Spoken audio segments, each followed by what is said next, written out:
This is TalkLoudRadio.com.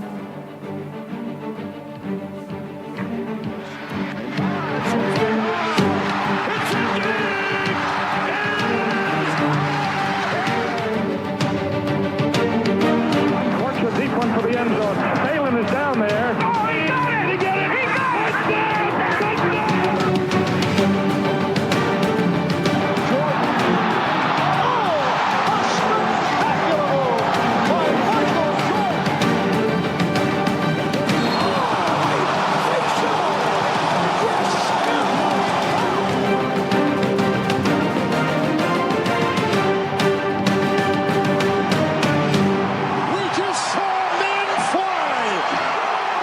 What is going on, guys? All right, welcome to the Armchair Fantasy Show, episode 26, presented by Talk Loud Radio. I'm your host, of course, Jeff Lambert. You can follow me on Twitter at JeffLambert77. You can follow us. The show's Twitter account is at Talk Loud Podcast, and of course, we are streaming in the Going for Two app. We got a great guest coming on tonight. We had him on back in March.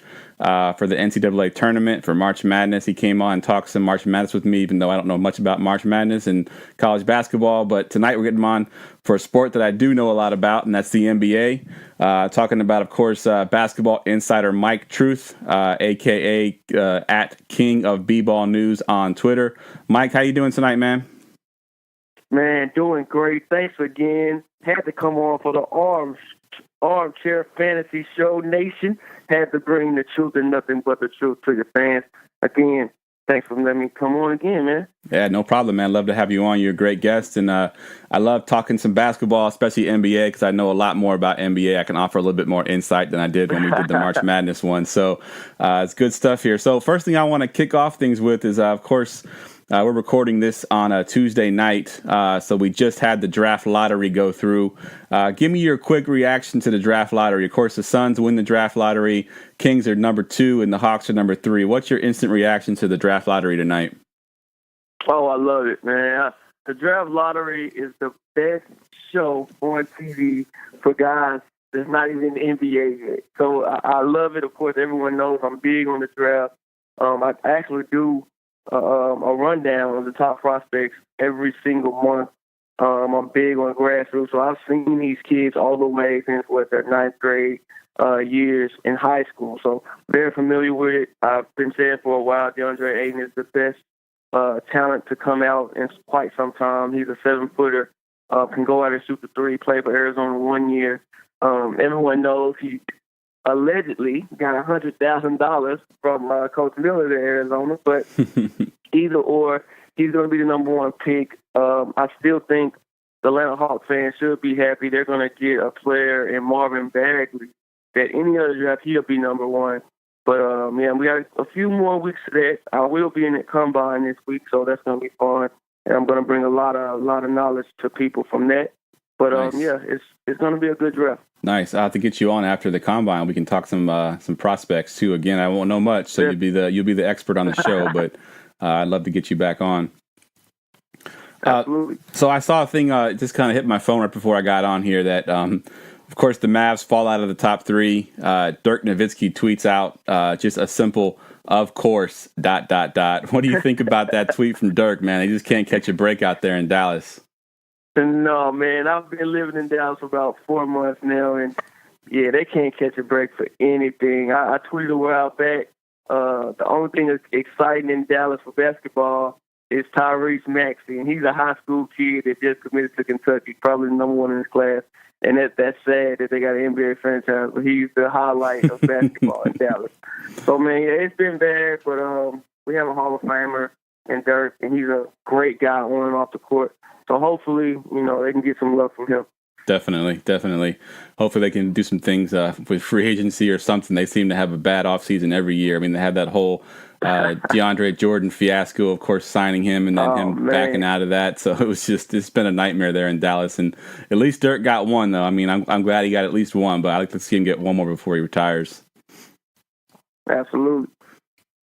All right, it's a little bit older now, so I want to talk about this real quick, get your opinions on it. So the NBA goes out and announces that Dwayne Casey, coach of the Raptors, is, coach of the year for this season. Of course, Raptors were the number 1 seed in the Eastern Conference. And then a few days later, the Raptors fire him. What do you think of that? And have you ever heard anything like that happen before? It's the worst thing that happened in sports all season, man. This guy is arguably the best coach in the NBA, not named Pop or not named Brasky. He has the utmost respect with all of his counterparts. They gave him Coach of the Year. He's had a record in wins for the Toronto Raptors this season. They were number 1 in the East. I mean, what else do you want this man to do? And you fire him? You fire him because he can't beat LeBron James. That means every single coach in the NBA except for Pop should be fired because that's the only team, except for Golden State, that's the only team that can't beat them. So you want to fire everybody else except for Steve Kerr? Go right ahead. Yeah, that's just crazy, man. This guy definitely should have deserved this job. And I would have took a look at trading DeMar DeRozan. He's the one that got his heart taken out by LeBron James, not the coach. Agreed. Yeah, I think that's pretty crazy that they're going to announce that. I think it's a bit of a knee-jerk reaction by management there that, they got swept. It was ugly. It wasn't pretty. But you had a great season. You got out of the first round. Overall, it was a pretty good season. I mean, you got swept by LeBron. Nothing to be ashamed of there. I think it was sort of a knee-jerk reaction. They should have at least taken some more time to think about it. It's hard getting good coaches in the NBA. You got a lot of egos, a lot of personalities in the NBA, and coaches have to manage all of that. And of course, he's got Kyle Lowry and DeMar DeRozan, 2 All-Stars that have been there for quite a while. So he's got to manage that. To bring somebody in new now at this point in their career, can they really make a big difference there and change anything to beat LeBron next year? I don't see it happening. I think they should have kept him on board. Absolutely, everything you said was perfectly correct. They just wanted to make a move for their fans, and it was a terrible move. Right after you lose in the NBA playoffs, take some time, think it over. Think about the great things that you did this season, and I think once that came about, now the players are looking at the GM and looking at the organization. It's like, what are you guys doing? They're not going to trust a new coach right now. Like you said, they're far along in their career. DeMar DeRozan and Kyle Lowry are in their 30s. They're making a whole lot of money. Toronto is top 5 in salary. So they really can't do nothing. They can't sign a big free agent. Like I said, the only thing that they can do is try to trade one of those guys, DeMar or Cal. And Lowry, he's 31 years old. I don't see any team really making a huge move. They're not going to get fair trade for either one of those players. They're just stuck, and they should have kept the coach. Agreed 100%. All right, let's recap the rest of that second round there. Just from the outside looking in, that second round wasn't quite as good as the first round. We had, every series in that round was what ended up as 4-1, except for that Raptors series. Of course, it was a sweep. Why do you think this is almost like I think it feels like a trend now lately where the second round isn't quite as good as that first round? Do you have anything that would kind of attribute to that, why that would happen? Yeah, absolutely. Parity in the NBA is horrible, man. It's every team sucks. That's just what it is. And I love basketball more than anybody on this planet. But, that's just what it is. It's 4 good teams, probably 2 great teams, and everybody else sucks. Yep. Plain and simple. With the creative of all these super teams, that's why all the other teams are going to drop off. And we see it. It's 1 great team in the East, and they're really not great. They're okay with a sensational player. But you have Cleveland, and then you have up-and-coming teams like Boston and Philly. But they did exactly what you don't want to do. Philly tanked. Was horrible for 5 seasons. Yep. And now they're okay. So now we have 3 okay teams in the East, and then we have 1 super great team, Golden State, and Houston is okay. Everybody else really, they don't matter. That's when you see the 4-1, and now you see the 4-1 Golden State and New Orleans, and you see the sweep with Toronto, and you saw 4-1 with Boston, and that's why. Yep, agreed. All the talent is consolidated to a couple teams, and the way that they got the salary cap and these max contracts, and sort of allowing teams to be able to have a Kevin Durant, Steph Curry, Klay Thompson, Draymond Green on the same team is just that's crazy to me. That could never happen in the NFL. You couldn't have 4 guys like that on the same team in the NFL. NBA's salary cap is just the way that it is, and because of that, they got these super teams, and people go where they want to win. They want to win now, and it's kind of messing the NBA up to an extent that it's hard to watch sometimes. Some of these games are just they're not even close, really. And Adam Silver, I say it all the time, he's a genius. He comes from a marketing background, but at the same time, he needs a former player on his staff to tell him how things are right now, and it doesn't look good. I mean, the games are still outstanding. I tell all my NFL friends, the NBA is the best sport in the world. I'll always say that. But at the same time, I just hope that the Cleveland Golden State matchup in the finals is great this year, because if it's not, it's going to take a hit. Yep, agreed. I kind of said this for a while too, that the NBA is, I agree with you, is one of the best sports. It's a close match to the NFL. I think right now the NBA is at its best place as far as talent goes. Even going back to when Jordan was in the NBA, I think right now you've got so many superstars, so many, just amazing players just to watch right now. I think the NBA is at a very good place. They got to figure out how to fix this super team thing. I don't know if it's changing of the salary cap or, whatever the case may be, but they got to figure out how to fix that, because the NBA playoffs, should be the spectacle that it is. Like, it should be, game 6s and game 7s. That's what you really want to see. You don't want to see a series wrapped up in game 5, especially if we get to the finals and it's Warriors Cavs. If it goes to, if it's a 4-1 type series, it's just not good for the fans, not good for the NBA. At all. Let's talk about one of the teams that were in the second round that you kind of mentioned a little bit, the Sixers. Of course, they did tank for quite a few years there. They got to the second round of the playoffs. They had a really good season. They got, Embiid and Ben Simmons, great players there. They took Markelle Fultz #1 overall last year. What do you think about his future and the Sixers' future in general? What do you see them going with Markelle Fultz there? I love the Sixers right now. They're my favorite team in the NBA. I've covered Ben all the way since he was in the 10th grade. He came over from Australia, played at Mount Bird. I love his game. I'm not with everyone else jumping on him and saying he's the next LeBron. This is a big summer for him. He has to develop that 15 mid-range jump shot. He has to. Not just because of himself, but his team as well. If you're not taking that shot, that takes away a shot from the shooters on the team, J.J. Redick and Covington. Teams can load up on them when you don't take that shot.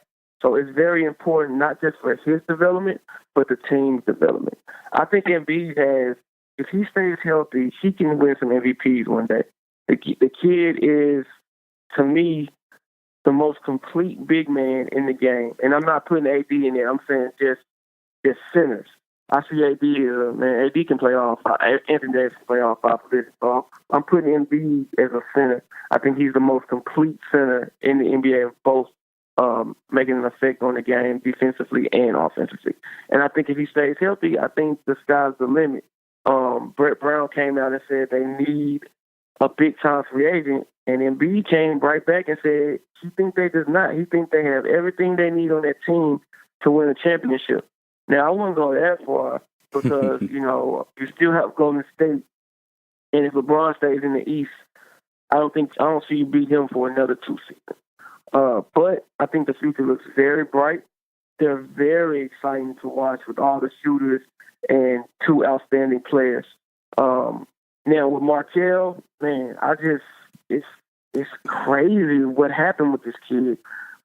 Of course, I cover the draft, and Markelle is a great kid on and off the court. He was cut, actually. He was cut his sophomore year in high school.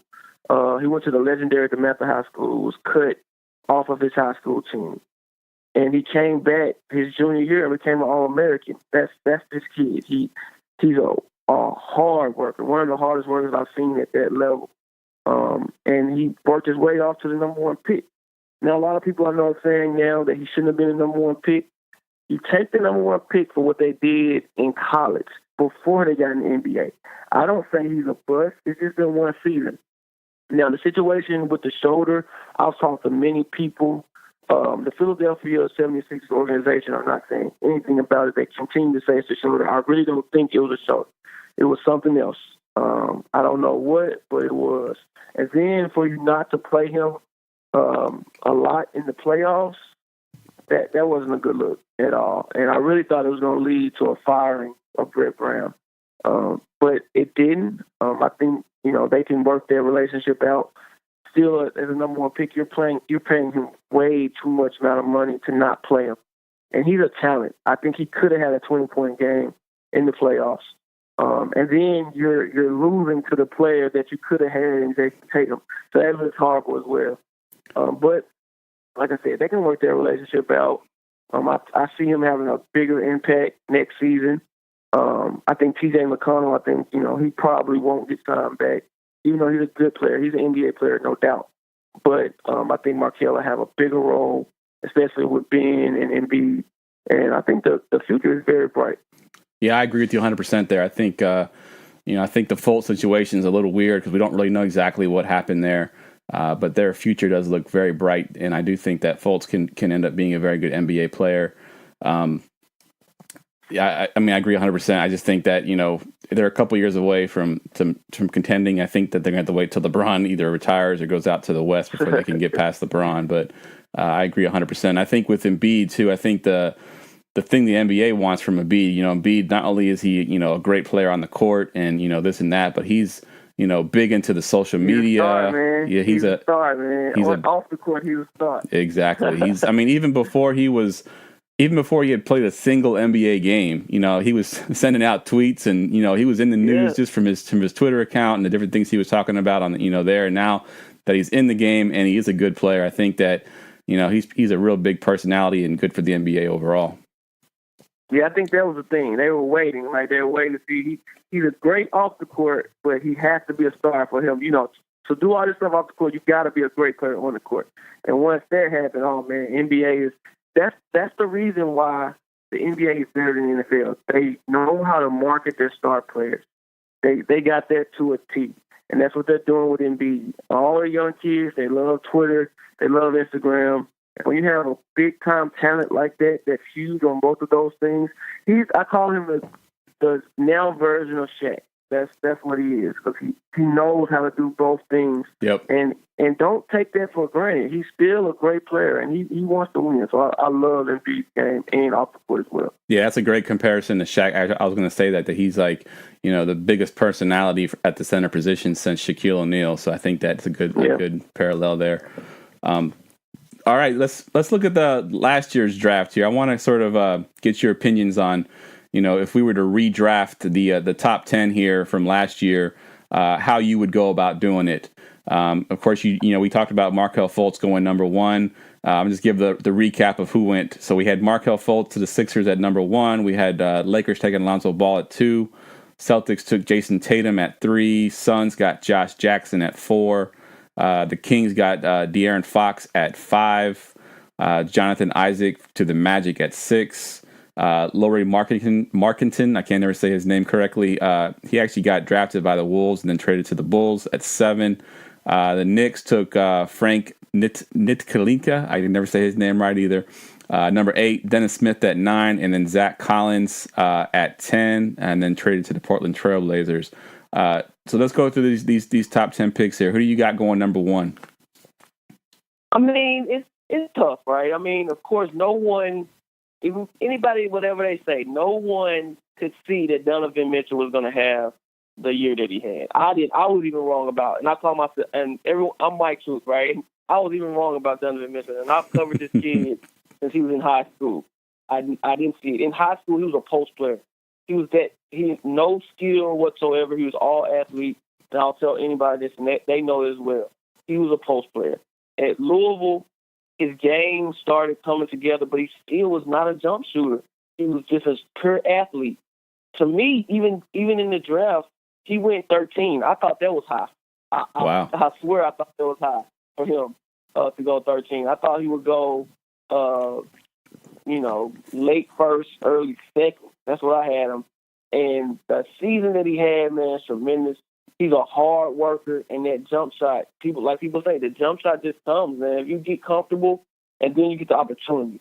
I think Utah, they didn't have a star player, He came in and showed he could do it. And the kid is rolling. He reminds me of D-Wade with a better jump shot. That's what he reminds me of. And I think the sky's the limit for that kid. So for the season that they had, he would be one, but I still think the logic number one pick would have been Jason Tatum. Okay, Jason Tatum, nice. So you're gonna take? Are you gonna take Tatum if we were to go back and do the draft over again? I still took Tatum. All right, good deal. So why do you like Tatum so much? Why do you think he fits in there if he's a Sixer right now? How does he fit in? Oh man, if he was with the Sixers, I'm gonna make this statement. If he was with the Sixers, they would have been in the Eastern Conference Finals. Plain and simple. Wow. Because he was that third scorer that they missed. And if you had Ben at the point, he could have played the three with Redick and with Embiid and with Dart. So that's a tremendous offensive lineup. And I just think that's what they needed, that third scorer like a Tatum. And he would open up so much. So, yeah, I definitely think he would have fit with the Sixers. And they would have been in the Eastern Conference Finals. That's what I think. All right, good call. All right, going number 2 to the Lakers. They took Lonzo Ball. Who are you taking? Boo!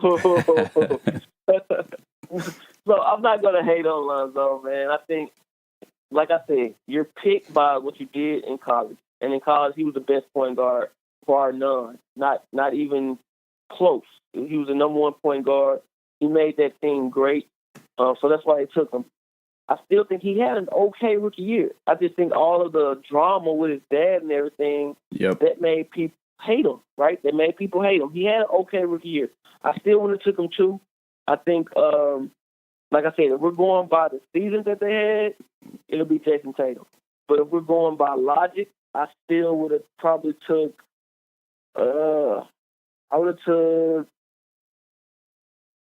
Markelle too.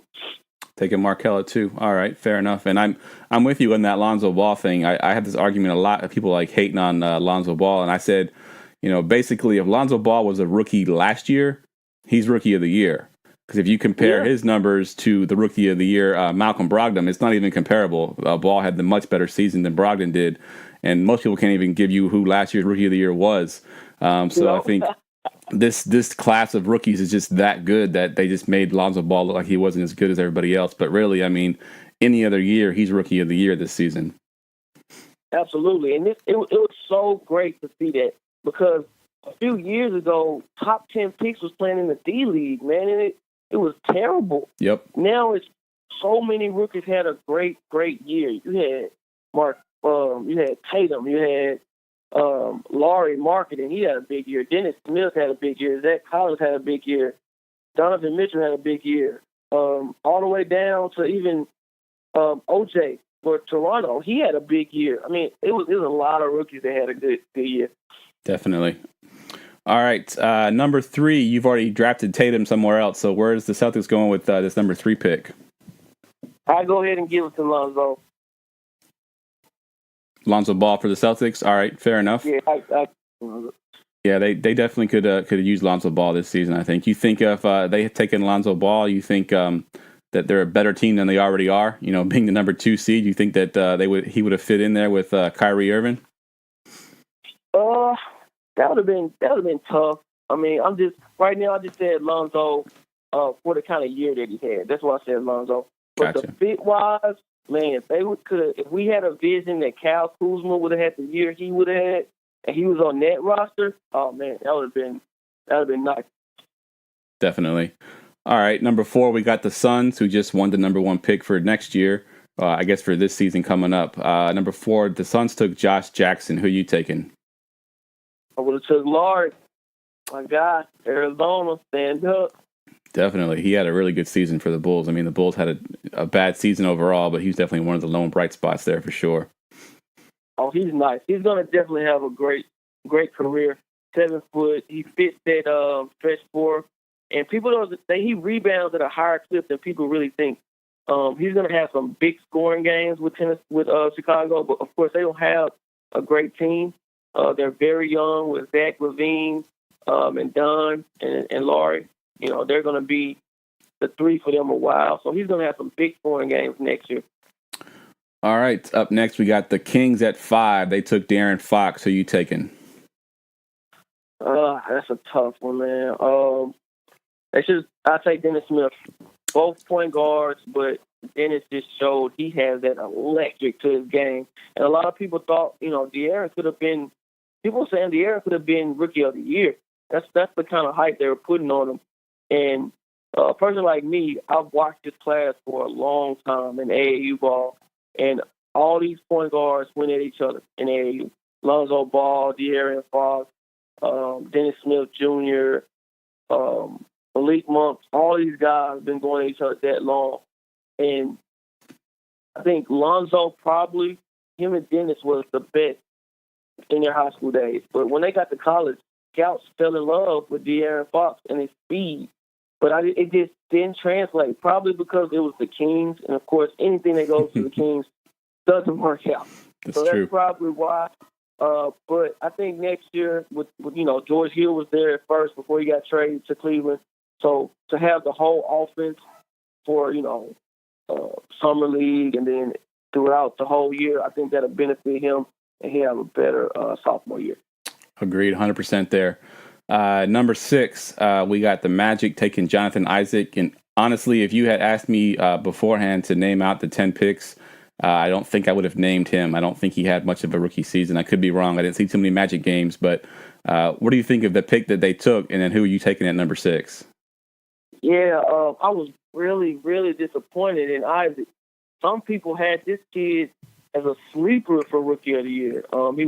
He's 6'10", long, can play the 3 and the 4. He did get injured and missed a lot of games his rookie year, so that could have been it. I like the pick.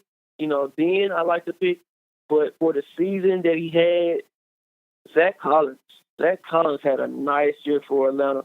A lot of people don't know because, Atlanta was terrible, but he had a nice year. He made the rookie sophomore game, played pretty well, so I would have took Zach Collins. All right. Number 7, it was the Timberwolves. They took your boy Laurie, but they ended up trading him to the Bulls. Who are you taking here at number 7 for the Wolves? Oh, let's see. Let's go with Bam, man. Bam Adebayo out of Kentucky. He played pretty well in the playoffs. Strong kid. I think if he gets more time with the Heat, he'll make a bigger impact next year. So I would take Bam. All right. The Knicks took Frank Ntilikina. I can never say his name. I'm not even going to try it. If you're the Knicks right now, who are you taking, or who are you wishing you took? Man, the Knicks, they probably wish they took anybody else than Frank. And I don't want to hate on Frank, but he didn't start a game at point guard for the Knicks. For the Knicks, he didn't start a game. That's terrible. They could have had so many other people. A lot of people want them to take Dennis Smith. I think he'd have been a perfect pick for him. Electric point guard in the Garden, that would have been perfect. But for me, since he's already got the board, let's go ahead and give him the Rookie of the Year, Donovan Mitchell. Yeah, he would have been nice in New York, wouldn't he? I mean, that would have been a perfect fit there. Him and Porzingis. Yeah, man. All right, and let's go ahead. Maybe Donovan Mitchell and Porzingis, if they had to play together, maybe LeBron would have been thinking about going there in LA next year. That's a good call. Yeah, could you imagine that team? I mean, LeBron going to New York would be a big thing just in general, but then to have Donovan Mitchell and Porzingis there too, that would be a team to contend with for sure. I like it. I like it a lot. All right, number 9, we got the Mavs. Who they take? They took Dennis Smith. Who you got them taking? Who else I got on the board? Let's go with John Collins, man. John Collins is a good guy. A good player out of Wake Forest. Had a good rookie year. I'll go with John Collins. All right, and then to wrap it up with the Kings, who had two picks in the top 10. Who are you taking for the Kings here at number 10? Number 10. Number 10 was the Kings. I thought number 10 was the Blazers. Oh, you're right. The pick was traded to the Blazers. My bad. Yeah, they traded them. Man. Really, nobody else had a big impact, but I'll go with OG. Let's go with OG out of Toronto. Kid, 6'7" kid, played a lot on LeBron in the Toronto-Cleveland series. a good talent, very good talent. So I would have took him at 10. Yeah, very good defender too. I think he would have fit in perfectly there with the Blazers for sure. Definitely. All right. With that, we're going to go ahead and take a quick commercial break here. When we come back, we'll talk a little bit about the East and West Finals, and we'll give out some awards. Let's do it.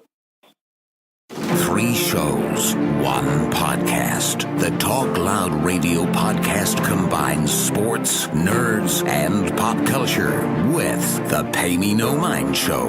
Just down-to-earth sports and entertainment. The Clash of the Nerds Let's Podcast Show. The latest movies and video games with a dash of comedy. And the Armchair Fantasy Show. 8. Sleep, Fantasy Sports. Find Talk Loud Radio on all the major podcast services like iTunes and Stitcher at TalkLoudRadio.com and streaming on the Going for 2 app for iOS and Android. Talk Loud Radio, where sports, nerds, and pop culture collide. Do you need advice for your fantasy football team? How about your DraftKings or FanDuel lineup? Going42.com has you covered. Going42.com has exclusive content from some of the best fantasy writers in the industry, whose credentials include Bleacher Report, Fantasy Pros, and Fantasy Life. From advice columns to player ranks, Going42.com has it all. Sign up for our newsletter to have all of our content sent to your inbox. Start winning today. Visit Going42.com because no one remembers the extra point. Word up, son. Word. Yeah. To all the killers and the $100 billers. For real, niggas who ain't got no feelings. I got this. Just watch my back. I got your front. Check it out now. All right, guys, welcome back. We are here tonight with Mike Truth at King of B-Ball News on Twitter. We are talking, of course, some NBA playoffs, and everything is going in full swing. We just talked a little bit about the draft lottery. All right, Mike, you ready to give out some awards for this season?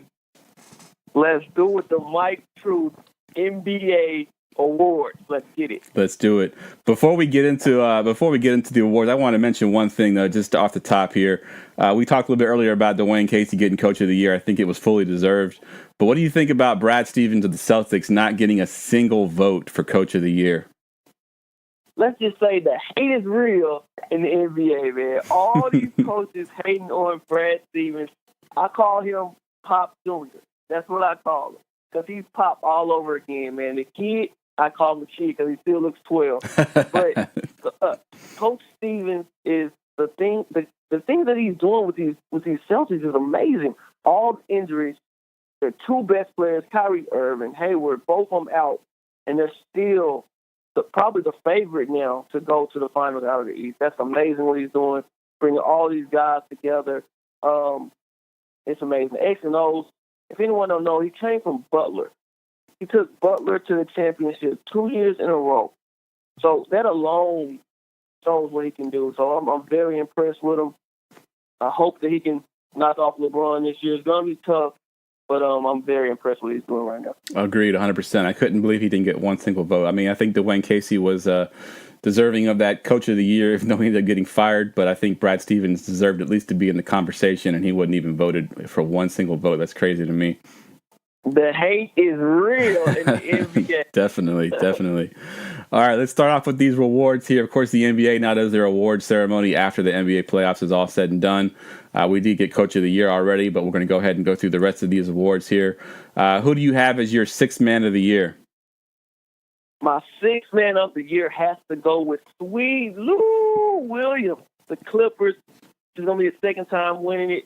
I think it's a good consolation prize for him not making the All-Star team. I definitely think he should have made the All-Star team this year. But Sweet Lou had super game. Actually covered him when he came out of high school to the NBA. He came out the last year that they had high school players to come out. And he did. He's had a great career. And let's not forget about his off the court as well. I mean, people that know Lou know what I'm talking about, but I won't speak on it. But yeah, man, Lou is a great guy and great player. Yeah, definitely. It's got to be Lou Williams for sure. I don't think there's any doubt about it. He had, a near all-star season as a sixth man. He's one of those rare players that almost plays better off the bench. You put him in as a starter, he's not quite as good as he is off the bench. He's just one of those electric players. He's pure offense. I mean, he's just a professional scorer. I think definitely he's a sixth man, hands down. Definitely. All right, who do you got for your most improved player? This was a tough one. A lot of great players really upped their games this season. You can go with Jaylen Brown for the Celtics. He has his team in the Eastern Conference Finals. When Hayward went down, he really took a big step in his game. A top player coming out of high school went to Cal because he's if you ever talk to this kid, he's a very intelligent kid, very intellectual. So he went to Cal Berkeley. Even a lot of teams, when he was coming out to the draft, a lot of teams were scared of him because they thought, basketball wasn't important to him. Other things was important to him, which was crazy. But he's shown that he is a star. He is a super, super, super star in the making. He was a big-time athlete in high school and college, but he's shown that he's worked on his game, has the jump shot now, has the ball handling skills, can defend. I think he's going to have a big-time career, especially playing under Brad Stevens, playing with Tatum, playing with Kyrie. I think he's going to have a big-time career. But he's not my pick. He's not my pick. My pick has to go to Victor Oladipo of Indiana. And the year that he had after being traded from Westbrook in the Paul George deal, he was kind of a casualty. People just were saying, they had to trade Paul George for somebody, so let's get him. And then he came over, had a big-time year, and then the playoffs just showed he stood up to LeBron and almost took down the King. So yeah, I'll go with Victor Oladipo. Yeah, I'm with you. Go ahead. I actually almost lost my train of thought because Marcus Morris just went to the hole and almost dunked on Tristan Thompson, and now they're fighting right now, and it's hilarious. So that's what I was doing. Sorry about that. No, you're good. You're good. I'm with you as well. I think Victor Oladipo is definitely going to be hands down most improved. I think he went. He was with the Magic for a while. I can't believe you look back on that, and he was coming off the bench at one point in Orlando on a terrible team. He goes to OKC last year, gets overshadowed, and just doesn't mix well with Westbrook's game. Has a very down season. He goes to Indiana Pacers as almost an afterthought, and he almost becomes a superstar there. He's kind of the hometown hero there. He played there in Indiana too, and he just, the way he blew up and came onto the scene, and then of course he did it in the playoffs too for everybody to see. I think that Oladipo hands down gets it. The only other guy I wanted to throw into the ring there is a guy that I picked as my preseason most improved that I thought was going to win it at the end of the season. That's Brandon Ingram of the Lakers. After his rookie season being labeled a bust, he didn't have a very good rookie season. I think he went in, improved his game quite a bit, and then had a really good season for the Lakers. I think at one point the Lakers were, just outside of the playoff. I think they could have made a bigger push if they had stayed healthy. But I think Ingram made a huge step forward from where he was last year at his rookie season. Ingram will be my pick next year when LeBron comes. And when Paul George comes, Ingram is going to have a huge third season. Watch what I say. He might be the pick next year, so let's keep that one up. He might be next year. All right, fair enough. All right, let's go with Defensive Player of the Year. Of course, Kawhi Leonard is usually in this conversation. Barely played at all this season. Draymond Green's always in that conversation. Rudy Gobert in that conversation. Who you got as your Defensive Player of the Year? Everyone wants to pick Rudy Gobert, and I don't know, man. I need a player that does more than just stands in the paint and blocks shots. I need someone like LeBron LeBron doesn't play at a high level defensively anymore because of his age. He has to do so much offensively for that team. But I need someone like Kawhi that can affect the entire game by his defensive presence. That's what I'm looking for. And to me, AD was there. Anthony Davis did that when DeMarcus went down with the injury. Anthony Davis shut down so many players, and oh my God. Oh my God. Yeah, but AD, he is the player to me for this Defensive Player of the Year, no doubt. Yeah, I agree there as well. I think, I'm a Pels fan, so I'm hoping that he does get that recognition. But yeah, I mean, he even when Boogie went down, everybody was sort of down on the Pels, like, oh, they're going to fall out of the playoffs. He took that team on his back, and he was doing everything. I mean, he was scoring, assisting, rebounding. He was able to shoot the three. He's blocking shots, playing defense. I mean, he literally was the Pels. I think Drew Holiday combined with him on the perimeter and his defensive game, I think they were, extremely, extremely good. Are you still there, Mike? I think I heard, let's see if we can get Mike back on the phone here. For some reason, we lost connection here. Let's see if I can get him back on. I heard the little Skype thing just go off. Let's see if we can get him back on here. You have reached the voicemail box of 901. Looks like we lost Mike for a little bit here. I'm not sure exactly what happened, but I'm going to go ahead and finish my thought here. Anthony Davis as Defensive Player of the Year is what I got picked. I think Rudy Gobert obviously will be in there. Draymond Green will also be in there. I also think Paul George. Paul George could also be a good pick for Defensive Player of the Year. I think he had a very good season with OKC. It may not be quite the caliber of a Defensive Player of the Year, but I think people don't view Paul George as a defensive player, and I think the season that he had actually could warrant some votes for him as well. Let's try. You have reached the voicemail box of 901. Looks like we're not going to get Mike back on here. All right, let's go ahead and move on to the next subject that we got here. I'm going to sort of ad-lib here and keep trying Mike. Maybe we can get him to come back on here. Let's go back to... So, yeah, I think Paul George's year definitely warrants at least consideration for Defensive Player of the Year. I don't think he'll get it. Anthony Davis had a near MVP season. I think Defensive Player of the Year was sort of be a consolation prize. I think that award will definitely go to James Harden. So moving on here, we're going to go to Rookie of the Year. I think the Rookie of the Year is pretty much got to be Ben Simmons. I know people want to put Donovan Mitchell in there, and I think he had a great season. And I think any other year, I think he ends up being Rookie of the Year. But Ben Simmons and everything that he did with the Sixers, being in a larger market like he is, I think that Ben Simmons, gets that sort of large market vote. Not to mention the season that he had. I mean, he's a 6'10", 6'11" point guard. He's a power forward. Listed as a power forward, plays the point. He's a triple-double machine. He's going to be triple-doubling quite a bit here in his career. He can rebound. He can pass. He can't shoot the ball quite yet. I think once he gets that jump shot, I think he'll be even better offensive player. But to do what he did, and then, he had a very good playoff season as well. Unfortunately, he ran into LeBron James, and LeBron James knocked him out of the playoffs. But he had a pretty good series there after struggling in those first couple of games. He definitely deserves the Rookie of the Year, I believe. Let's see if we can get Mike on this time. Let's try it one more time here. Reached the voicemail box of 9. All right, we'll take a quick commercial break here. Try to get Mike back on the line. Hopefully we can get him back on, and we'll continue this conversation after the break. Today's show is brought to you by Daily Fantasy Nerd. They have everything you need to build better lineups. You can analyze stats, view up-to-the-minute Vegas lines, check player game logs, import and manage your own projections, build optimal lineups, and a bankroll tracker. To get started for free, visit goingfor2.com/dailyfantasynerd. That's goingfor2.com/dailyfantasynerd. Start winning today. 3 shows, 1 podcast. The Talk Loud Radio podcast combines sports, nerds, and pop culture with the Pay Me No Mind Show. Just down-to-earth sports and entertainment. The Clash of the Nerds Let's Podcast Show. The latest movies and video games with a dash of comedy. And the Armchair Fantasy Show. 8. Sleep Fantasy Sports.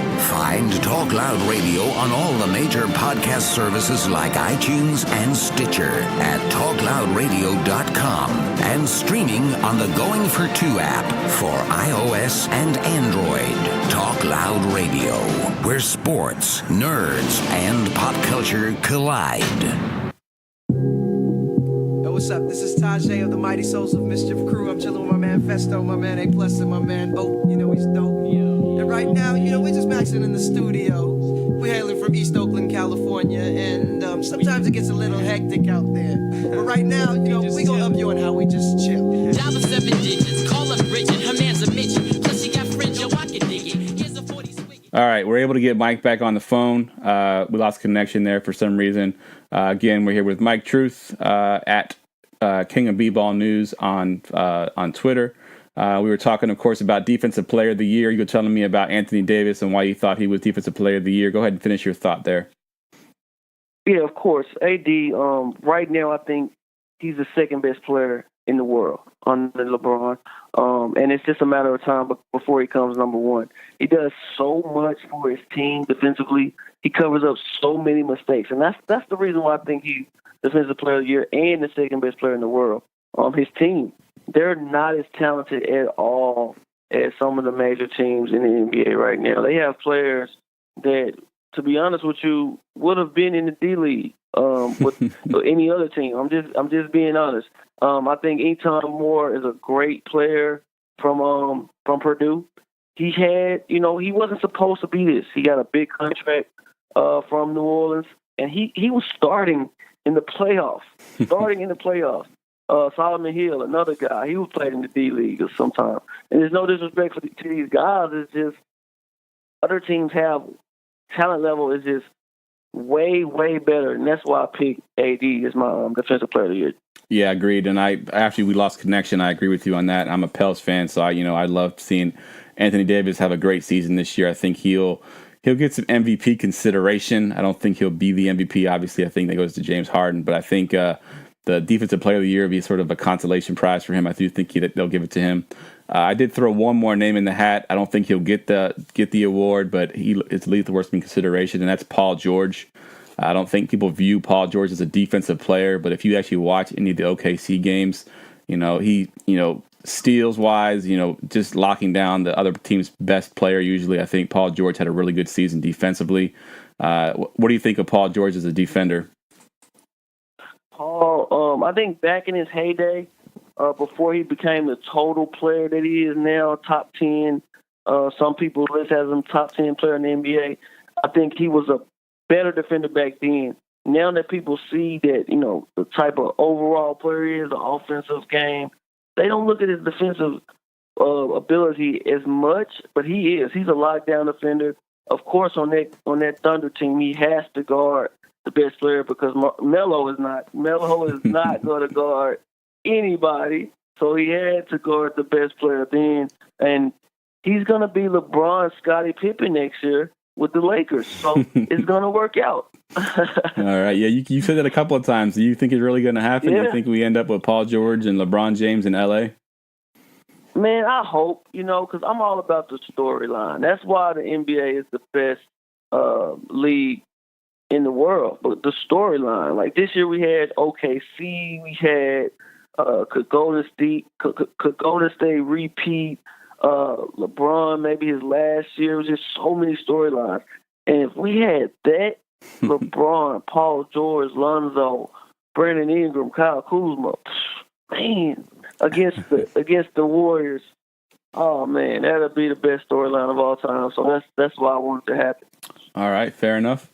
I kind of moved on a little bit to a Rookie of the Year. I skipped over the Executive of the Year before we lost connection there. Go ahead and give me your Rookie of the Year, then I'll tell you who I picked. It's tough, man. Everybody has an opinion. Ben Simmons or Donovan Mitchell.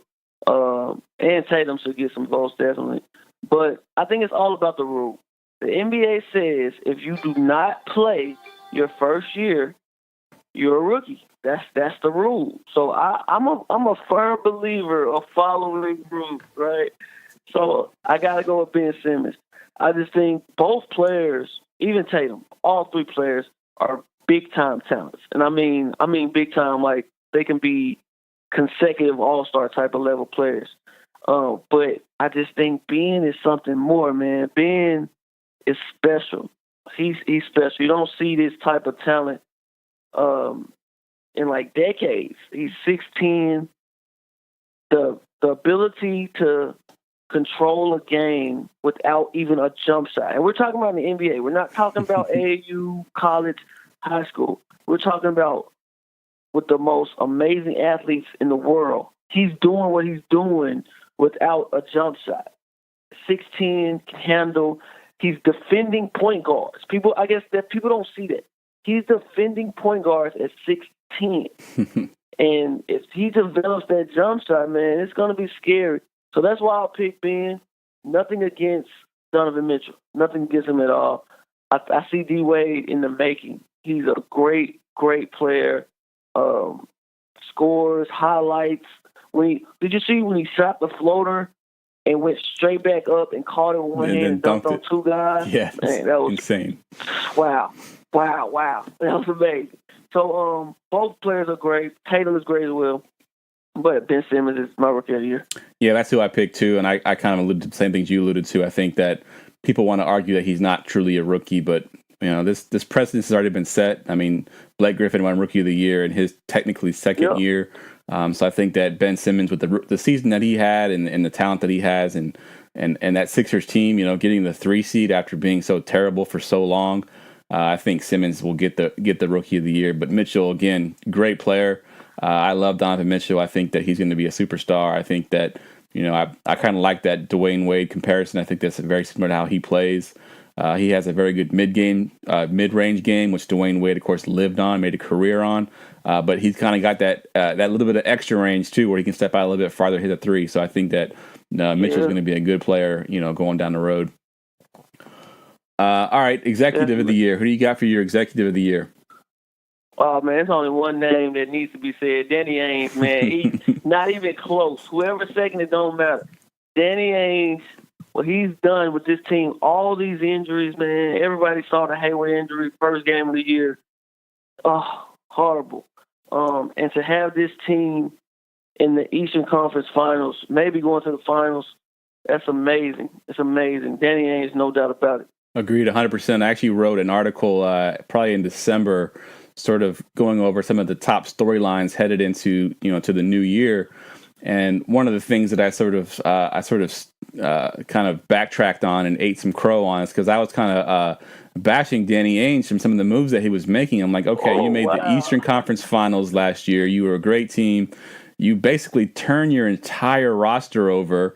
I think they kept 3 players from last year, and I was sort of like, okay, Ainge has lost his mind. And then I was like, all right, I got to eat crow because Danny Ainge is a genius. You turn your entire roster over. You're back in the Eastern Conference Finals. You lost your 2 best players, and you still had enough talent to survive that. I just think Ainge has done some brilliant things there in Boston. I think that he, again, hands down, deserves to win that award for sure. And you're right. The whole world said that. You're in the Eastern Conference Finals. You had the number 1 record in the East. And you basically traded away your entire team. And don't forget, they had the number 1 pick. They had it. They traded that because they knew what they had in Tatum. They knew what they was going to get. So and they could have traded that. People want them to trade that for Paul George, right? And Danny Ainge, the guy has some big kahunas, man. I'll say it, big kahunas, because no one else would have thought about doing this. He gave away his entire team for Kyrie Irving. And even when Kyrie goes down, he still has enough talent to maybe make the NBA Finals. That's amazing. It's amazing. Definitely is. All right, let's talk a little bit about the series that are going on right now. I know you're watching the game, the Cavs game in the background. Unfortunately, where I'm at, I don't have access to a TV, so I'm not able to watch what's going on. This is a great one, man. This is a great one. Oh man, that's the downfall to doing these podcasts in the evening. Sometimes I got to miss some of these games. But let's start out in the West first, and let's go with some of these storylines. Of course, Game 1 was last night. Of course, we're recording this on Tuesday. Golden State sort of controlled the entire game. People aren't giving Houston enough credit there to sort of come back. I think the series is pretty much over. But one of the feel-good stories going into the series, and maybe if they can make the finals, is Chris Paul. He's never made it this far in the NBA playoffs before. He's always sort of been the lovable loser. He's never able to make it past the second round. Talk a bit about Chris Paul and what this means for his career if he can somehow win this series and be in the NBA Finals. Yeah, definitely, man. I think CP3 is definitely the top point guard in our decade. I definitely would say that. I think he showed that you don't have to be this super explosive player like Russell Westbrook, D. Rose in his Mayday. to be the best player at that position. That position is made for a person that knows how to think and is made for a person that has heart. And Chris Paul has both of them. He defends at a high level. He has the handle like a Kyrie. And I just think he's a Hall of Fame player. Even if they don't win the championship or to go to the finals, I think he's a Hall of Fame player. But, I mean, to never make the Western Conference Finals or the Eastern Conference Finals, that's hard. Like, yep. That doesn't look good, especially on the Hall of Fame resume. That doesn't look good. Definitely. But he's there now. It's just he's like a lot of players. A lot of players that played against Mike, Patrick Ewing, Charles Barkley, Karl Malone, John Stockton. Outstanding players, but because they ran into that guy named Michael Jordan, they never had a ring. And I'm sorry, but LeBron James in Golden State is the reason why a lot of guys are not going to make the finals or win championships. And that's just what it is. Yep, agreed 100%. And, of course, I'm a Pels fan, like I said, and we had Chris Paul for a little bit, even back when they were still the Hornets. And, you know, I love Chris Paul, and I think that he deserves to be in the Western Conference Finals. Hopefully he does make it to the finals somehow, if not this year, maybe next year.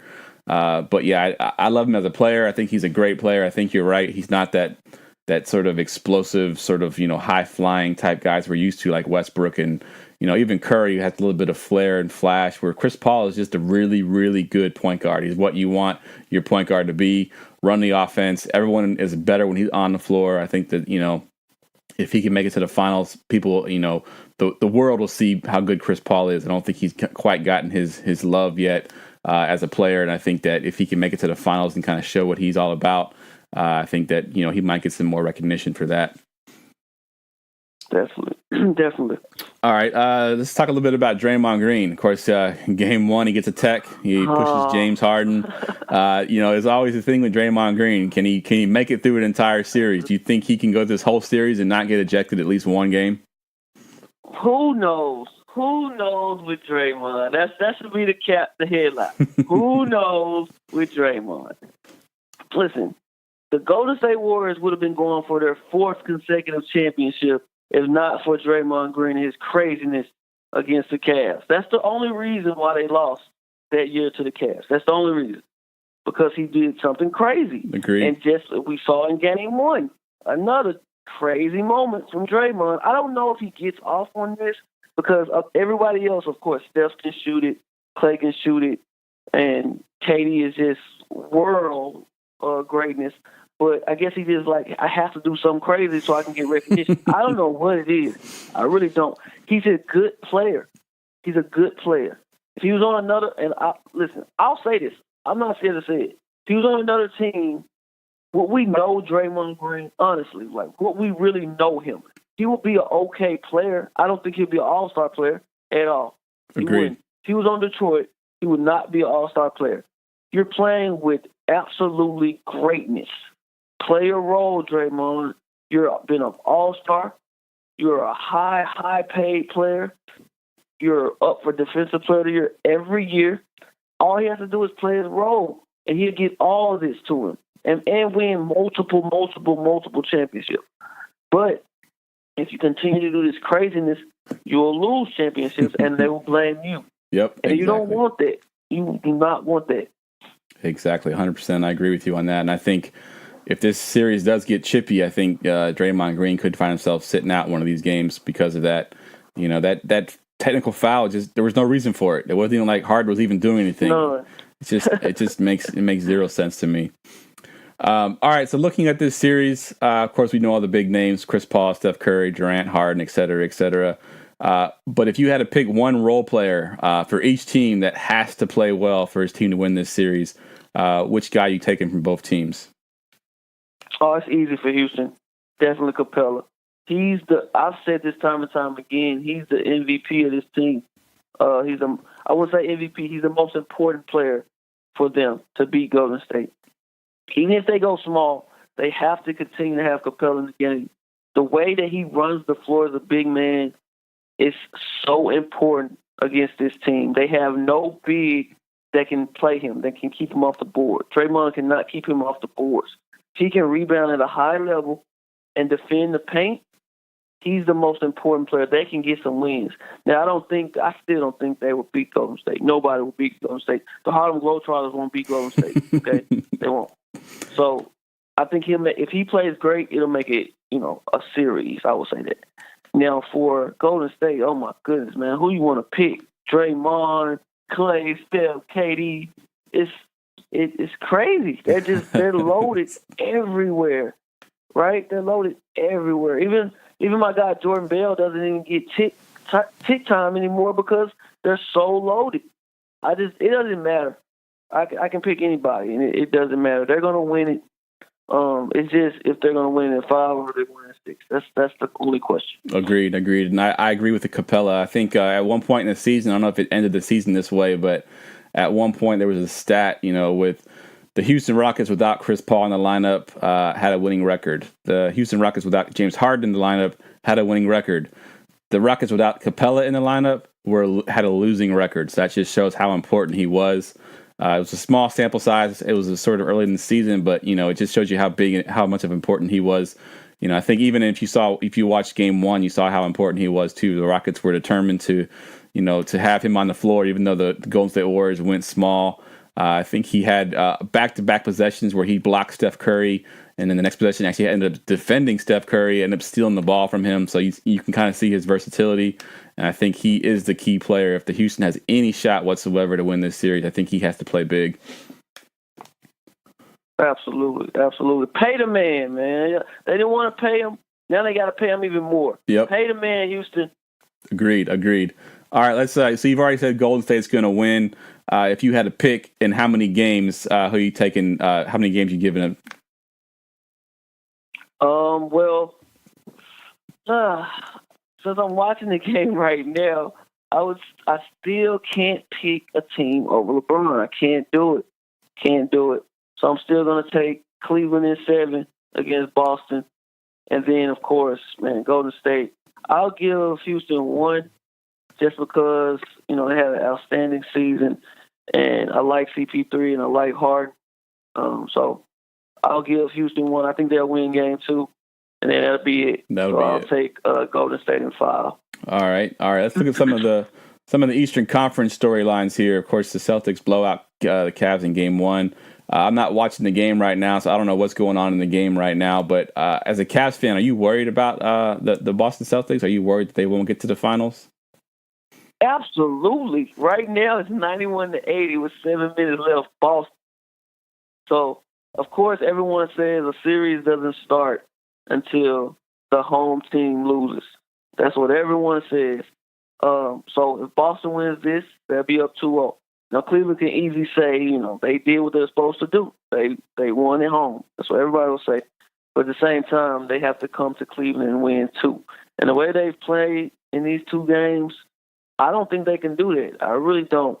But like I said, I can't pick against that guy number 23. I can't do it. So I'm still going to take Cleveland in 7. All right. Fair enough. All right. So we kind of talked about this a little bit in the podcast already, but, the Celtics had some key injuries during the season. Gordon Hayward goes down early. Kyrie Irving goes down towards the end of the season. They somehow still end up as a number 2 seed. No one gives them a chance to go very far in these playoffs. And they just keep winning. And after beating LeBron James in the Eastern Conference Finals, this story has kind of been told already once this season, and that was with the Eagles winning the Super Bowl. Is this Celtics team sort of the NBA version of the Eagles? No way. Because the Golden State Warriors are not going to lose. They're not New England. Okay, they're not. Now, I love the comparison to the Eagles. The Eagles were down so many years, and Boston, of course, last year they lost. But it's not going to happen. Not going to happen. No team is going to beat Golden State. Even the Globetrotters, like I said before, nobody can beat Golden State. Nobody. And we could be having this discussion for the next 2 to 3 years. That's what I see, a dynasty like that. Yep, I agree. And they've talked now about getting Klay Thompson signed to a long-term contract, so he's not going anywhere either. There was talks of him maybe possibly ending up with LeBron in LA, but I guess that's not going to happen. He'll stay with Golden State. And they'll keep winning championships. Yeah, and I do want to say something to that, because Klay does not get enough attention. He's the most humble superstar in the NBA. If it was anybody else in that role for Golden State, it wouldn't work. It would blow up because he'll get mad. He's not getting the attention. They got the perfect person for their role. He's one of the top defenders in the league, the best shooter I've ever seen, not named Steph Curry. And he plays his role, right? He just plays his role. He doesn't care about all the fame. Only thing he cares about is rings. Yep. And that's exactly the player that they got, and they're thankful that they have him, man. Agreed 100%. I think any other player in that position wants to go somewhere else to be the man, and I think if he did that, he could go somewhere and be the man. But I think he wants to win championships, and he'll stay there in Golden State and keep doing that. Yeah, absolutely. All right, let's just sort of speculate here. If LeBron loses this series to the Celtics, I know you kind of already talked about going to LA, but what are the chances he comes back to Cleveland next year if he loses this series to the Celtics? I want to say 0 because I've talked to so many people, and no one knows. LeBron team, Maverick and Rich Paul, these guys are businessmen. They know how to keep everything under wraps. And even LeBron doesn't tell anyone anything. But like I said before, he's a guy about stories. He's not just going to do something just to do it. He's at a point in his career. He's already the best player. To me, he's already the best player of all time. So it doesn't make sense to just go anywhere. He has to make a story. And I just see it's only 2 places that he can do it, and that's L.A. and coming back to Cleveland. But at the same time, he wants to win, and he knows he can't win in Cleveland. He can't do it. This team is horrible. They have no second player, no third player. I just don't see him coming back to Cleveland. But that's the only 2 places he can do, L.A. or come back to Cleveland. And I just don't see him going back to Cleveland, so I got to pick L.A. Yeah, I kind of agree with you on there. And the team that I don't understand some of the trades they made during the middle of the season there, because the guys they traded for are barely even playing now. You know what I mean? They had Dwayne Wade there. They had some good players there, and they got rid of all of them. And now they got Clarkson, who's getting like 12 minutes a game. They got Larry Nance, who can't even get on the floor. They got Hood, who at one point refused to even come into a game. I don't know what they were doing in the middle of the season and what they think they were going to be able to do with this team. And I just think you look at them now and they're struggling. You're right; they don't have a number 2. I mean, I guess you got Kevin Love there, but he's almost reduced to a role player now. He's not really that dominant force that he used to be. And I think that LeBron James having to do everything just to get his team to even get close to winning these games is going to wear on him. I think he definitely wants to go somewhere else next year, unless they're going to make some wholesale changes in the offseason.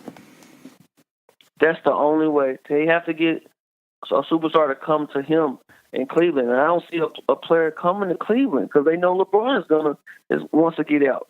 Yep. So I don't see that happening. Like you said, there's no real talent there. That trade didn't work. None of these guys are even playing right now. None of them are in the game.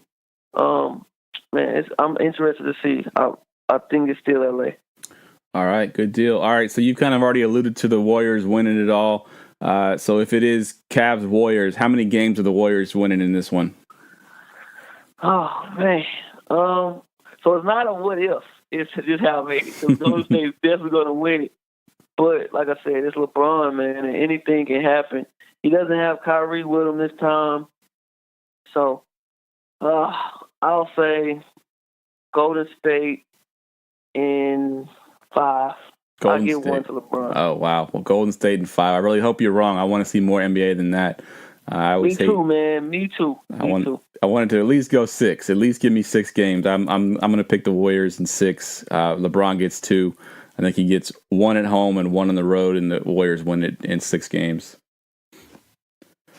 Wow. I hope you're right. All right, man. Hey, once again, I appreciate you coming on. Again, guys, Mike Truth, follow him on Twitter at King of B-Ball News. Definitely a great follow. Knows his stuff about, basketball in general, not just NBA. He knows college, and as you mentioned, he knows grassroots. He kind of follows these guys from high school days on up, so knows his stuff. Definitely a great follow. And once again, man, thanks for coming on, and we'll try to get you back on sometime after the Combine. Man, I appreciate it as always. I have a blast on your show, man. Your fans always hit me up on Twitter. And, of course, I can't wait to come back on. Good deal, man. Good deal. All right, we had a little bit of difficulty with the phone conversation, but I think we got everything good. And we'll see you next time. All right, man. Take it easy. You too. That's a wrap.